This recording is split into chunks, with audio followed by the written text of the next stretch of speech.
Now we're going to add a little punch to our jump, and we're going to do that with audio. We're going to add a jump effect that plays whenever we jump and changes so that we can tell which jump we're on, if it's our first jump or our last jump. So if we've got multiple jumps, you can kind of get a little bit of variation in there. It's going to be very cool and a lot of fun. The first thing we're going to need to do, though, is find a jump sound effect that we can use. My recommendation is to go to OpenGameArt. And on OpenGameArt, there are a whole bunch of different free sound effects that you can use. The one that I like the best so far was this platformer jumping sounds. It's got quite a few jumps. You can hear them. They play quite differently, but I'm going to go with this first one. Jump 1, just the first very basic default jump. Feel free to use whatever jump effect you want, but we are going to do a little bit of pitch variation here. So just kind of be ready to play with it and be ready to swap it out. So the first thing I need to do is download my platformer jumping sound effects. So I'll just click on it, download it, and get myself a nice big zip.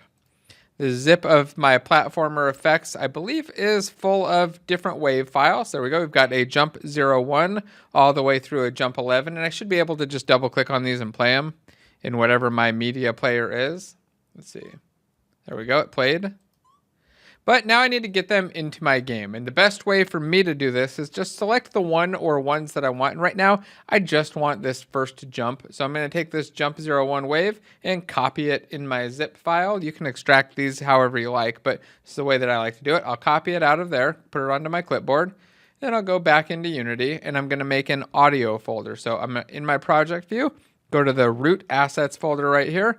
Right click in the empty space, create a new folder. I'll name this audio. Whoops, I got to go down to it and name it audio. So F2 to rename and AUDIO. I'll hit enter to go into it and then right click, hit show in Explorer, which will bring up the window. And then I can just hit enter to go into that folder. Since I've copied that audio file onto my clipboard and I haven't hit Control C again, I should be able to paste it with Control V and have it just extract the file right into that folder. And then remember, when I tab it back into Unity, as soon as I click over here, it should show up. It'll import the file and pop up, and now I have a Jump 01, and if I click on it, I can play it. It'll auto-play, but when I click the little button in the corner, it'll also allow me to just kind of replay it as many times as I want. So now I need to add this to my player. To do that, we'll select the player and then just kind of collapse some of these components down in the inspector, and I'm going to drag my audio file onto this empty space here. So I'll click, hold, don't release the button, drag and release, and we should get an audio source automatically added. Now, if you're having a hard time with that, you can't get it to work for some reason, try just adding it manually. You can hit the add component and type in the word audio, and you should see an audio source here down at the end. It's the one with the little speaker. Make sure you get the right one, and then you can drag that clip into there or hit the little search button and find the jump clip. So now I've got a jump sound effect attached to my player. In fact, I've got a sound effect and a sound effect player, or an audio source that's going to play the sound effect for me. If I just press play right now, I should hear a jump sound right when the game starts, and that's because this play on awake button is checked. Let's check. Let's press play and check. And I said button, but it's really a checkbox. That checkbox is checked. So we play and I heard the sound effect. Now, if you didn't hear a sound effect, you might have your audio muted right here. See this little box? It's a toggle to mute audio in your game view. If it's muted, you're not going to hear anything. So make sure that you unmute that. Now, what happens if I check the loop box? Well, nothing right now because it's not playing. But if I turn my audio off and on like that, you hear that it just kept looping. I'm going to stop playing, though, because I don't want either one of those things happening. I don't want it to play on awake, and I don't want it to loop. So we'll stop playing, uncheck both of those boxes, and let's open up our player script.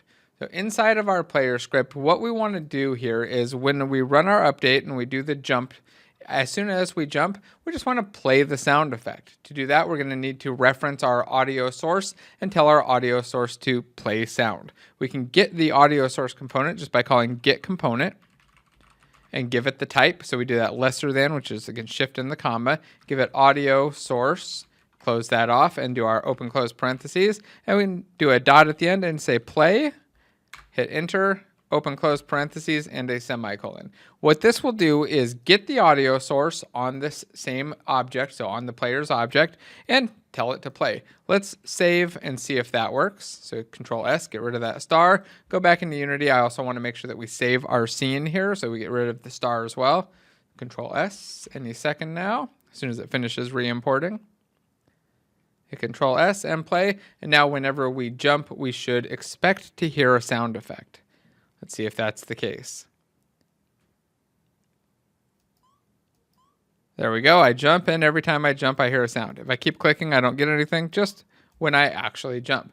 All right, so far, that's pretty good. I like it. We've got a sound effect. It works, but there are a couple of minor changes that I want to make. First, I said that I wanted it to sound differently depending on how many jumps we have left, but I also don't really like having this line right here. And I want to talk a little bit about this because we've got another one up here. We have these get component calls that are being made in our update method, and really, most of the time, we don't want to do this. Generally, my rule of thumb is don't do get component calls in an update method. If you're going to get a component and that component is going to be the same component every single time, then you should do it once and save that value off. So that's the case for our audio source and our rigid body. Let's take a look at that.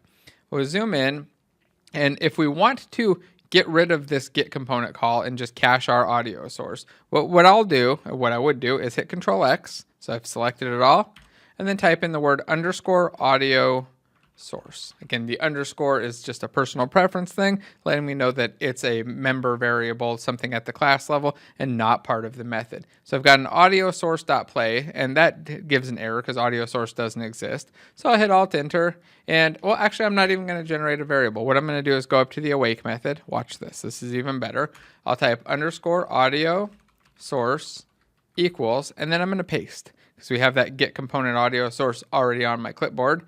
And I'll add a semicolon. Now click on the audio source again and hit Alt Enter and enter to generate a field. And now I've got a private audio source named audio source, and my error down here is gone because it's correct. And the reason I didn't generate it from here and I did it from up here is because if I generate it after I've written the code to do the assignment, this get component part, it's going to know to make it an audio source. If I had done it from the other spot, let me show you. Don't do this, just let me show you real quick. If I had done it from down here and hit generate a field, go to generate field, it's going to give me an object. And that's just because it doesn't know that I want it to be an audio source. Again, on the other part, because I'm defining it and assigning it right here on line 28, it's able to determine, oh, you're going to assign it to an audio source, so it should be defined as an audio source. So I'm going to redo that code, get that audio source back in there, remove that private keyword that I don't need. I'm also going to add a space in between my public variable and all of my 5 private variables here. Now we'll save. We'll go back into Unity and make sure that it still works because we've done a little refactor where we moved code around and changed it, and make sure that everything's good before we make another change to the pitch.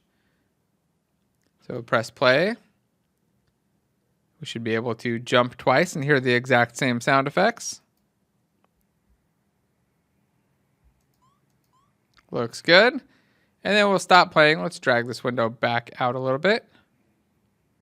And then we'll go over to Plastic and let's do another commit. First, I want to make sure that I've saved. And then we'll say that we added basic jump sound to player jumps and check in.